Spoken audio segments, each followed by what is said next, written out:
दोस्तों, भगवान विष्णु यानी कि नारायण जी के सबसे बड़े भक्त कौन थे? नारायण नारायण जपते रहने वाले श्री नारद जी को लगता था कि भगवान से के सबसे बड़े भक्त वही है, और इसी कॉन्फिडेंस में आके उन्होंने एक दिन लॉर्ड विष्णु से पूछ लिया कि भगवान, आपका सबसे बड़ा भक्त तो मैं ही हूँ ना। तो भगवान मुस्कुराते हुए बोले, नहीं नारद, ऐसा नहीं है। ये सुनकर नारद जी सरप्राइज से भर गए और उन्होंने पूछ लिया भगवान से कि तो फिर बताइए कि सबसे बड़ा भक्त कौन है। नारद जी की ऐसी प्रतिक्रिया पर भगवान हंसते हुए बोले, हजारों है नारद, हजारों नहीं बल्कि लाखों हैं। नारद जी को लगा कि शायद भगवान मजाक कर रहे हैं या जल्दी में होंगे, इसलिए ऐसी बातें कर रहे हैं। और इस चीज को उन्होंने आश्वस्त करने के लिए दोबारा पूछा कि भगवान बताएं कि सच में सबसे बड़ा भक्त कौन है। नारद जी का मन भगवान विष्णु ने पढ़ लिया और उन्होंने कहा कि नारद, ना तो मैं जल्दी में हूँ और ना ही मैं मजाक कर रहा हूँ। हजारों लाखों लोग ऐसे हैं जो तुमसे बड़े भक्त हैं। भगवान की ऐसी उत्तरवाणी सुनकर नारद जी को जरा झटका लगा और सारा घमंड चकनाचूर हो गया, और उन्होंने विनम्रता पूर्वक हाथ जोड़कर भगवान विष्णु से माफी मांगते हुए अपनी इच्छा जताई कि भगवान मुझे बताएं कि ये लोग हैं कौन। नारद जी के अहंकार मुक्त वाणी सुनकर भगवान मुस्कुराते हुए बोले, जैसी तुम्हारी इच्छा। और दोनों निकल पड़े। दोनों एक खेत में पहुंचते हैं जिसमें कि एक किसान खेती कर रहा था। वो वैसे समय में पहुंचे जब वहां पे अंधेरा था, यानी सुबह होने वाली थी, और ये लोग वहां पे किसी पेड़ के नीचे छिपकर बैठ गए आराम से। और वो सारी एक्टिविटी जो किसान वहां पे कर रहा था उसको ध्यान से दोनों देखने लगे।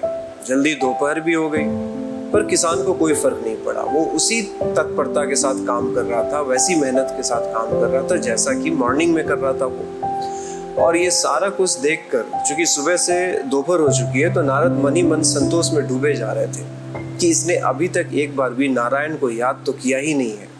नारद जी पूरे आनंदित हो उठे, ये सोच के कि भगवान उनकी टांग जरूर खींच रहे होंगे या कुछ मजाक कर रहे होंगे। इसीलिए फिर भी उन्होंने डिसाइड किया कि अभी चुपचाप मैं देखता हूँ सारा कुछ ड्रामा क्या चल रहा है, आखिर भगवान चाहते क्या है। तो फिर थोड़ी देर में उस किसान की पत्नी वहाँ पे लंच लेकर आती है। दोनों पति पत्नी एक पेड़ के नीचे लंच करते हैं और वापस उनकी पत्नी जो है वो लंच लेकर चली जाती है और वो किसान वहाँ पे विश्राम करता है थोड़ी देर। फिर सारा दिन वो काम करता है। ऐसे घंटों बीत जाते हैं। किसान अपना जो भी काम है वो अंधेरा होने तक सारा काम करता है। शाम हो चली है, अंधेरा हो चला है, तो अब क्या होता है कि वहाँ पे जो भी औजार और जो भी सामान थे किसान के, वो उनको समेटकर घर की ओर निकल पड़ता है। घर पहुंचकर वो स्नान करता है, अपना डिनर करता है और कुछ घंटे अपने बच्चों के साथ, जिसको कहते हैं क्वालिटी टाइम, बिताता है और सो जाता है। अगले दिन किसान फिर अपने खेत पे पहुंचता है और उतनी ही सिंसियरिटी से काम कर रहा होता है जितना कि कल कर रहा था, और यही रूटीन अगले 3 दिन तक चलता है। ये सारा कुछ भगवान विष्णु और नारद जी दूर से ही ऑब्जर्व कर रहे थे। और इन सब के अलावा नारद जी के मन में खुशियों के गुब्बारे खिल रहे थे और उनसे रहा नहीं गया। तो किसी तरीके से उन्होंने अपने आप को कंट्रोल करते हुए फिर भी पूछा आराम से कि बताएं भगवान कि ये बंदा, ये मॉर्निंग से लेके मैं पिछले 3-4 दिन से इसे देख रहा हूँ, ये आपको एक बार भी याद नहीं किया, और आप मुझे कह रहे हैं कि ये सबसे बड़ा भक्त है, आपने मुझे बेवकूफ़ बनाया। तो इस पर भगवान विष्णु ने चुटकी लेते हुए कहा और शांतिपूर्वक स्माइल से कहा कि नारद, तुम 3 दिन की बात कर रहे हो, इसने तो अपनी पूरे जीवन भर भी एक बार भी मेरा नाम नहीं लिया है। इसने जब से जन्म लिया है तब से मैं इसे ऑब्जर्व करते आ रहा हूँ। यहाँ तक कि जब परेशानी आई तब भी मैंने देखा है कि ये मुझे याद नहीं करता है, इसके जगह पे ये अपनी गलतियों को ध्यान से देखता है और ठीक करता है। कभी कभी तो मैं भी चौंक जाता हूँ इसको देखकर कि अपने रास्ते पे ये कभी भी विचलित नहीं होता, लगा रहता है अपनी दुनिया बनाने में। तो नारद, क्या तुम अब समझे, ये मेरा सच्चा भक्त है, क्योंकि इसे पता है कि अपनी दुनिया को बनाने या बिगाड़ने में इसकी खुद की ही जिम्मेदारी है, और इसलिए ये अपनी गलतियों को सुधार कर अपनी दुनिया को बेहतर और बेहतर करने में लगा रहता है।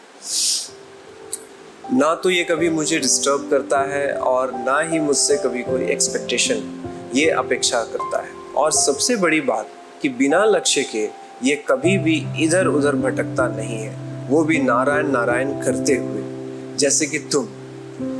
दोस्तों, कुदरत के नियम, जिसे हम नेचर्स लॉ कहते हैं, इसमें कर्म और कर्तव्य ही सबसे बड़ी पूजा है। एक सच्चा भक्त वही है जो अपने कर्म करता है और अपने जिम्मेदारियों को कर्तव्य समझकर निभाते चला जाता है। ऐसे आदमी के जीवन में किसी और दूसरे प्रकार की पूजा की जरूरत नहीं है, क्योंकि उसका हर कार्य एक पूजा बन जाता है। इसलिए दोस्तों, अगर ये मनोवैज्ञानिक चीज़ अगर हम समझ लें, हमारे भीतर अगर ये चीज़ें बैठ जाती है, तो हम समझ पाएंगे कि हर आदमी धार्मिक है, जीवन भी एक धर्म है, हर सही कर्तव्य एक धर्म है, और इससे अलग कुछ भी धर्म नहीं होता है। इसलिए व्यस्त रहें, मस्त रहें और स्वस्थ रहें। विदा लेता हूँ। वीडियो अच्छा लगा हो तो कमेंट करके मुझे ज़रूर बताइएगा, आपको जानने का मुझे मौका मिलेगा। और लाइक, शेयर एंड सब्सक्राइब कर दीजिए अगर नहीं किया है तो। नमस्कार, मिलते हैं किसी अगले वीडियो में। जय हिंद।